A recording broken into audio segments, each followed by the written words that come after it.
Have you ever woken up with this nervousness to you? Almost like you're waiting for someone to call you with bad news, or you're waiting for the other shoe to drop. Well, you're not alone. You see, most people battle anxiety, and they tend to battle it alone in silence. And the thing about anxiety is that it has this grip to it that the longer you feed into it, the tighter that grip gets. And it almost feels like it becomes suffocating. I had a mentor that gave me this thought about anxiety that I just never not saw it. Makes sense. And this is how he said it. He said it to me like from a business scope, but I think that this will still apply to you even if you don't own a business. He said, Irv, anytime that you have anxiety, it's going to cause your stress and your cortisol to shoot up through the roof. And what ends up happening is that it's going to cut off the part of your brain that allows you to be creative. And if you don't have creativity, then you are invaluable to your company and where you're planning to lead it. And I sat there for a minute and I absorbed what he gave me. And I just said, man, that was so well put that I can't unsee it now. Now, again, you don't necessarily have to be in business to have this creativity that's going to produce you, you know, crazy amount of money.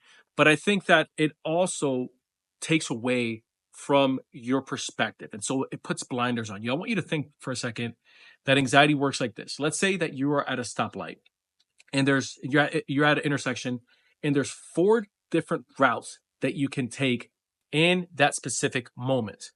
When anxiety creeps up, it actually narrows down your vision and your ability to see. And so what ends up happening is that you only end up seeing one road. You only end up seeing one path. And lo and behold, it actually ends up being the path that's a dead end.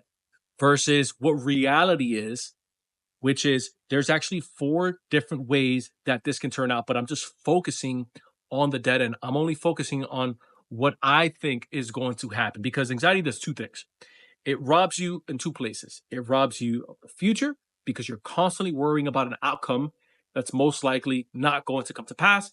And then it also robs you of the present because you aren't creative in that moment. You aren't at peace in that moment. You aren't remaining grounded in that moment. There's no gratitude because we're just overly obsessed with something that may never happen. I want you to think for a minute though.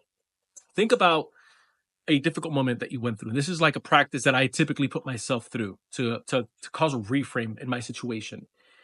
Think of a situation in the past, where there were 6 months ago, 1 year, 10 years ago, and think about all the different things that you thought would have happened, but never actually happened. Things that you thought would have killed you, things that you thought would have ended your life, things that you thought would have put you in the worst situation that you ever have been. You had that thought? Okay, good.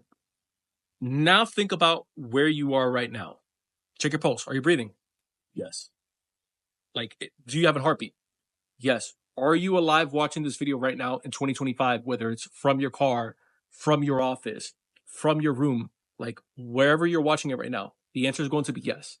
And so I'm taken to a verse that I often go to whenever I've gone through a tough time or whenever I am going through a tough time. And that's this. It's Matthew 6:34, where Jesus talks directly about this thing called anxiety. And he says, do not worry about tomorrow, for tomorrow will worry about itself, for tomorrow has its own set of troubles. I always turn to this verse and I like to pair this verse with where the Bible also says that each day that comes, God's going to give you renewed strengths and renewed mercies. Because now we go from what if this happens to even if this happens, like God is still on my side. Even if this happens, God hasn't forgotten about me. Even if this happens, God is going to give me new strengths. But here's the thing about that. You're not going to use tomorrow's strengths for today's battle. Today's strengths are enough for today's battles. Because again, you're robbing yourself from what God wants to do in you right now, in this very moment, today, whether you're watching this on a Tuesday, whether you're watching this on a Thursday, whether you're watching this on a Sunday, whether you're watching this on a Monday, whatever day it is, let tomorrow worry about tomorrow. Because if there's one thing that's promised, it isn't our tough times going to come. It isn't our tough times going to just completely collapse. Am I going to lose everything? No, no, no, no. It's Am I going to have God's strength and God's mercy? And the answer is yes.